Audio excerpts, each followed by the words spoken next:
अस्सलामुअलैकुम। क्या हाल है आपका? उम्मीद है आप सब ठीक होंगे। चलो तो आज की कहानी शुरू करते हैं। मेरा नाम मुराद है और हुजरात के एक गांव का रहीशी हूँ। नौकरी की गरज से मैं लाहौर आ गया था और कोई हुनर न होने की वजह से सड़कों पर मारा मारा फिर रहा था कि जब मेरे एक दोस्त ने मुझे पर रहम खाया और मुझे गाड़ी चलाना सिखा दी। इसे दोस्त की बदौलत मुझे एक बंगले में ड्राइवर की नौकरी मिल गई। घर में सिर्फ मालिक मालकन और उनकी बेटी थी। जब मेरे दोस्त ने मेरी जिम्मेदारी ली तो मालिक ने मुझे अपनी बेटी की गाड़ी पर ड्राइवर रख लिया।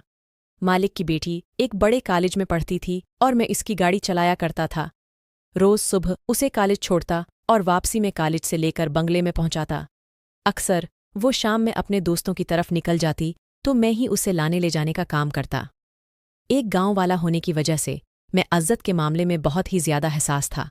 मैंने कभी नज़र उठाकर मालिक की बेटी की तरफ नहीं देखा था और वो एक हसीन लड़की थी, लेकिन मैं हमेशा ही नज़र झुकाकर इससे बात करता। मेरे लिए तो मेरे मालिक और मालकन काबिल एहतराम लोग थे जिन्होंने मुझे काम देकर मेरी मुश्किल आसान कर दी थी।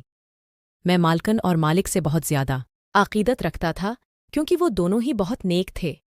कंजा ही रास्ते में मुझसे बातें करती और बहुत सारी बातें मुझे बताती, लेकिन मैं सिवाय सिर हिलाने के और कोई जवाब न देता।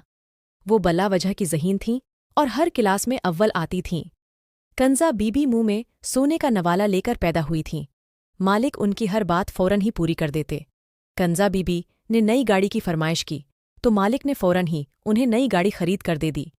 कंजा नहीं, मुझे कहने लगी कि देखो मैंने तुम्हारे लिए नई गाड़ी ले ली है। उनकी बात सुनकर मैं मुस्कुरा दिया। वो अक्सर ही बातों बातों में मुझे छेड़तीं और मेरे साथ फरी होने की कोशिश करती, लेकिन मैं कभी अपनी हद से तजावुज़ न करें। किंजा बीबी जब भी खरीदारी पर जाती तो वो मेरे लिए भी कुछ न कुछ ज़रूर लेकर आती। किंजा को मालूम था कि मेरी बहन की शादी होने वाली है। वो मेरी बहन के लिए भी कुछ न कुछ खरीद कर दिया करती थी कि ये इसकी शादी के लिए है गाँव भिजवा दो। मैं उनकी आदत और अखलाक से बहुत मुतासिर था, लेकिन मुझे क्या खबर थी कि यही कंजा एक दिन मेरे किरदार को पाश पाश कर देगी।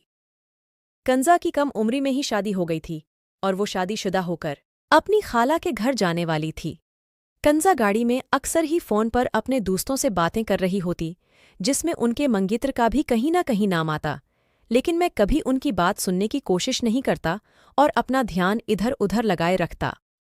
सर्दियों के दिन थे कि जब मालिक और मालकन को अचानक ही अमेरिका जाना पड़ा था, क्योंकि मालिक के बड़े भाई जो अमेरिका में रहायश पजीर थे, उनकी हालत बहुत ही नाजुक थी और वो अपने आखिरी वक्त में अपने भाई को अपने पास देखना चाहते थे। कंजा के इम्तिहानात सर पर होने की वजह से मजबूरा वो दोनों अपनी इकलौती बेटी को घर पर ही छोड़ के जाना पड़ा। प्यारे दोस्तों, अगर आप इस कहानी को मज़ीद आगे सुनना चाहते हो तो मेरे चैनल को सब्सक्राइब करें और कमेंट्स ज़रूर करें कि आपको कहानी कैसी लगी।